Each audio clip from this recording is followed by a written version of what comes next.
자, 반갑습니다, 학생들. 이정영입니다. 지난 시간까지 우리는 7세기 신라가 삼국 통일을 이루어내는 과정을 완료하였습니다. 이번 시간에 우리가 함께 살펴볼 내용은 고구려와 백제를 멸망시킨 신라, 즉 통일 신라 시대의 여러 가지 모습입니다. 자, 통일 신라의 전체 흐름을 다시 두 가지 종류로 나눠서 함께 살펴볼 텐데요. 각각 다음과 같습니다. 통일 신라의 전성기, 그리고 통일 신라의 쇠퇴기 혹은 신라 말이라고도 표현을 합니다. 자, 이렇게 통일 신라의 전성기 그리고 쇠퇴기로 통일 신라를 구분지어서 각각 살펴볼 텐데요. 통일 신라 전성기를 다른 말로 신라 중대, 통일 신라 쇠퇴기를 신라 하대 혹은 신라 말이라고 표현하기도 합니다.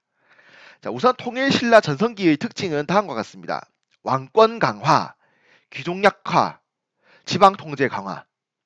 신라 쇠퇴기의 특징은 다음과 같습니다.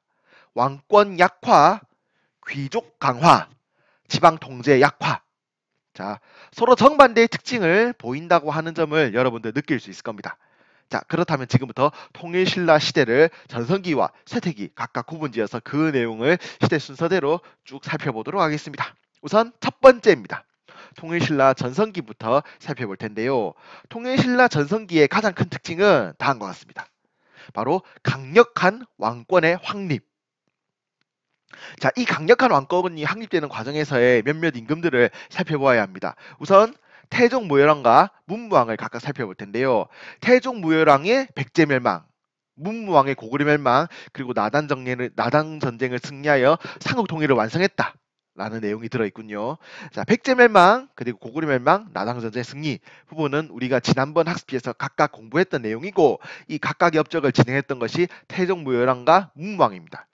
이렇게 전쟁을 거치면서 태종 무열왕과 문무왕을 중심으로 한 왕권 강화가 신라에 이루어지게 되었고요. 통일이 완성된 이후 이 왕권이 최절정에 달하게 됩니다.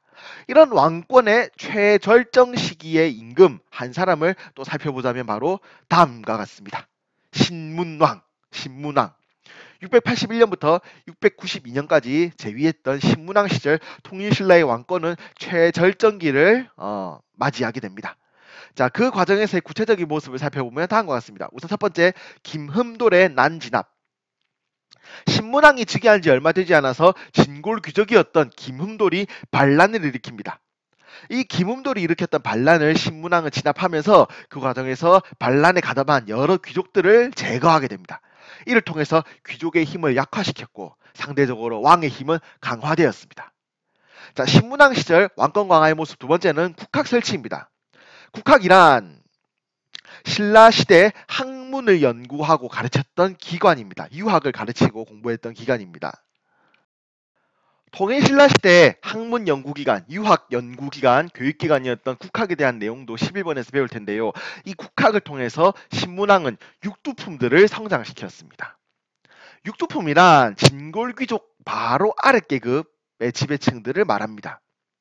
진골귀족에 억눌러서 중앙 정치에서 제대로 된 활약을 하지 못했던 육두품들, 신문왕 시절 설치된 국학을 통해서 학문을 배우면서 그 세력이 점점 확대되었습니다.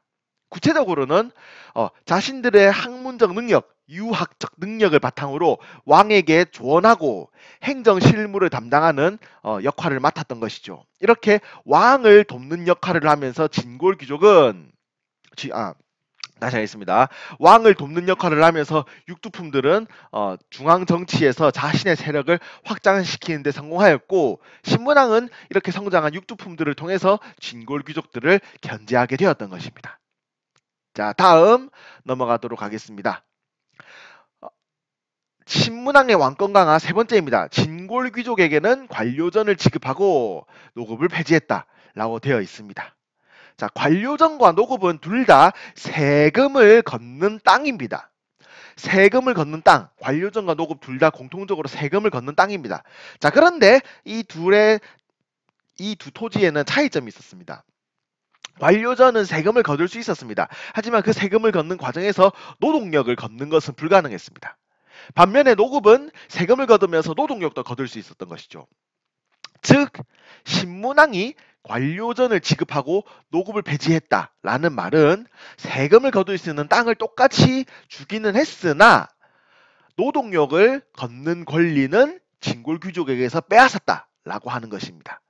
진골 귀족에게서 노동력을 걷는 권리를 빼앗게 되었다라는 뜻입니다.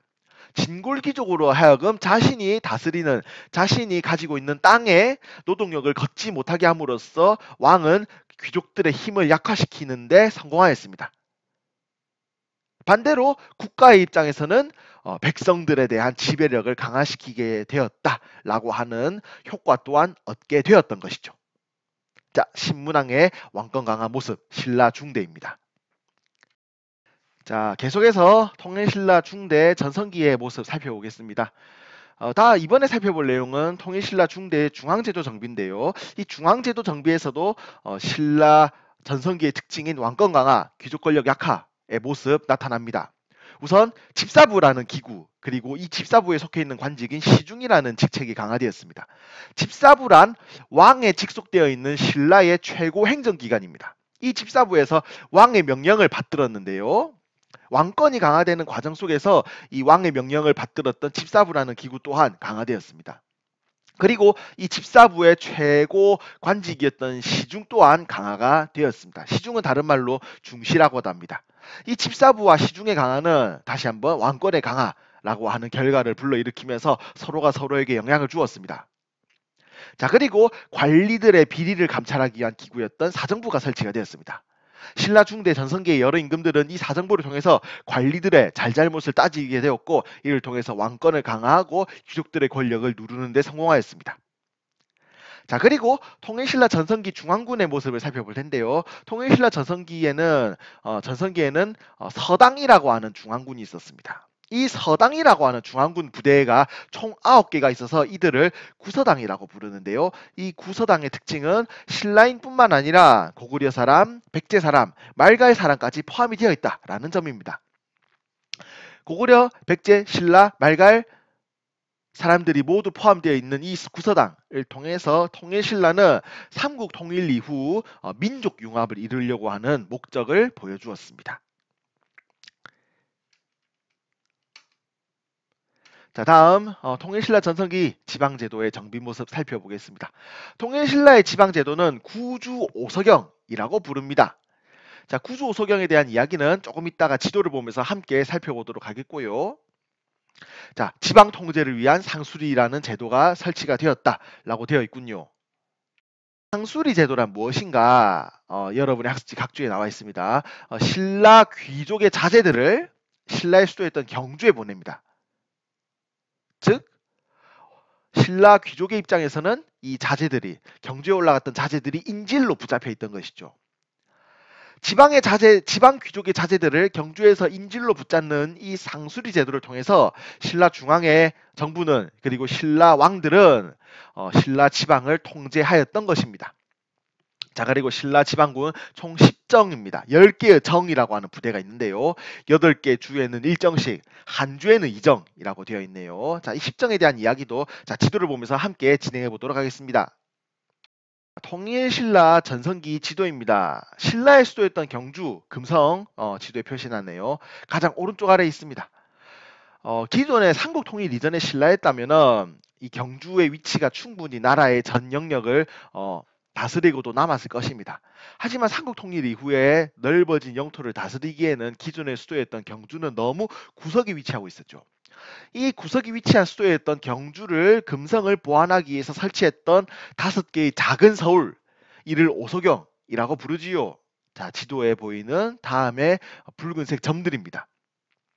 이 붉은색 점들 오소경을 설치함으로써 신라는 경주라고 하는 자신들의 수도가 너무 구석에 위치해 있던 것을 보완하였습니다. 자, 오소경에 이어서 구주에 대한 이야기 진행해 보겠습니다. 신라는 나라 전체를 9개 주로 구분지었습니다. 지도에 보시면 위에서부터 한주, 삭주, 명주, 웅주, 전주, 상주, 무주, 강주, 양주 표시가 된 것을 볼 수 있을 것입니다. 이렇게 나라 전체를 9개 주로 나누어서 이를 구주라고 부릅니다. 그리고 조금 전에 살펴보았던 통일신라의 지방군 총 10정이라고 했습니다. 10개의 정이라고 하는 부대를 이 9개의 주에다가 각각 하나씩 배치했습니다. 그리고 가장 북쪽에 있는 한주, 국경선이죠. 국경선에 위치하고 있는 한주에는 2개의 정을 설치해서 지방군은 10정이라고 이야기를 하는 것입니다. 자, 신라의 구주오소경, 신라의 지방행정제도였던 구주오소경을 이 지도를 통해서 여러분들 충분히 설명할 수 있어야 하겠습니다. 다음으로 넘어가겠습니다. 자, 지금까지는 통일신라 전성기, 신라 중대에 대한 모습을 함께 살펴보았습니다. 지금부터는 통일신라 쇠퇴기, 신라말, 신라하대의 모습을 살펴볼 텐데요. 우선 중앙부터 살펴보겠습니다. 자, 통일신라 하대 쇠퇴기에는 왕위쟁탈전이 발생하였습니다. 자, 제일 처음 수업 시작할 때 신라 전성기 그리고 신라 쇠퇴기 각각의 특징을 비교해서 적었던 내용 기억납니까? 통일신라 쇠퇴기에는 왕권이 약화되었다. 귀족의 힘이 강화되었다. 지방 통제가 약화되었다. 그 내용이 지금부터 반복이 될 예정입니다. 통일신라 쇠퇴기에는 진골 귀족들 사이에서 왕위쟁 탈전이 발생하였습니다. 왕자리를 빼앗기 위한 귀족들의 싸움이 진행이 되었다라고 하는 것이죠. 이 왕위쟁 탈전의 가장 대표적인 것으로는 장보고의 난, 김원창의 난 등이 있습니다. 이런 왕위쟁 탈전의 과정 속에서 왕의 힘은 약화되었고 자연스럽게 중앙정부의 지방 통제력 또한 약화되었습니다. 이 왕위쟁 탈전의 모습을 조금 왕들의 계보도를 통해서 살펴볼게요. 자, 36대 해공왕 가장 왼쪽 위에 있죠. 36대 해공왕부터 신라 하대가 시작된다 라고 이야기를 합니다. 해공왕 이후의 임금들을 보면 중간중간에 상대적으로 재위기간이 짧은 임금들이 보일 것입니다. 귀족들 사이에 발생했던 왕위쟁 탈전으로 인해서 왕의 재위기간이 상대적으로 짧은 것을 우리가 살펴볼 수 있습니다.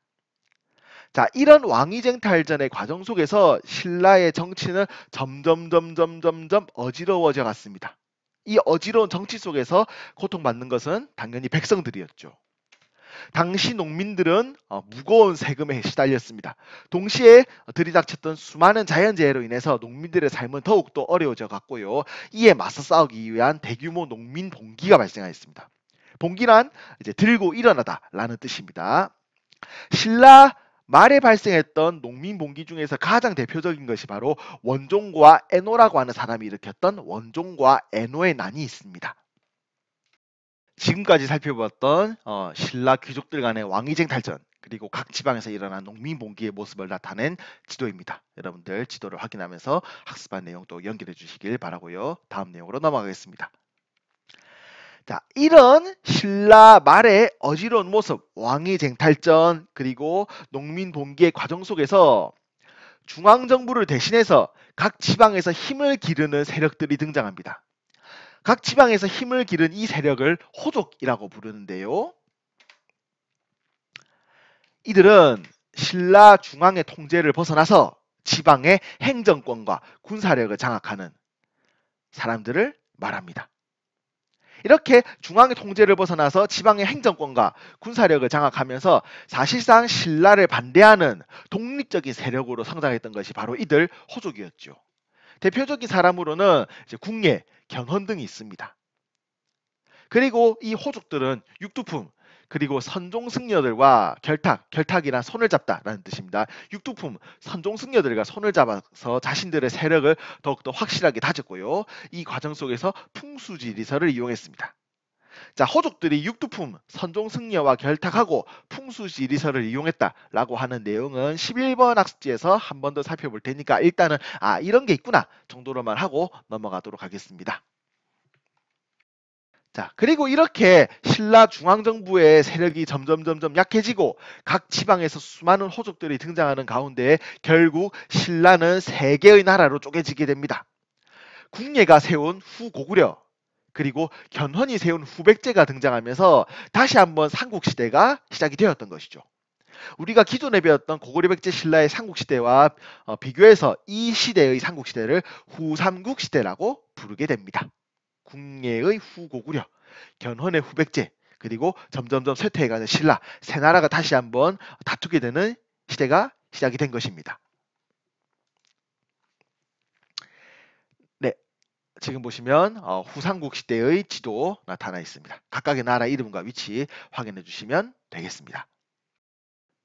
자, 지금까지 통일신라, 전성기, 그리고 쇠퇴기 내용을 각각 비교해서 중앙, 지방으로 나눠서 공부해 보았습니다. 이 부분 마무리하기 전에 하나 보충하도록 하겠습니다. 통일신라 시대 세금을 걷기 위해서 지방의 경제사항을 파악한 신라 촌락문서 혹은 다른 말로 민정문서라고 하는 문서가 있습니다.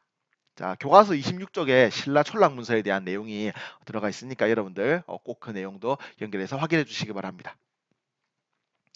자, 이번 시간 통일신라 전성기 그리고 쇠퇴기의 모습을 중앙과 지방으로 나눠서 각각 살펴보았습니다. 다음 시간에는 이 통일신라와 함께 존재했던 또 하나의 국가인 발해에 대해서 우리가 한번 공부해 보도록 하겠습니다. 오늘은 여기서 마무리 짓고 다음 시간에 계속 살펴보도록 하겠습니다. 수고 많이 했습니다.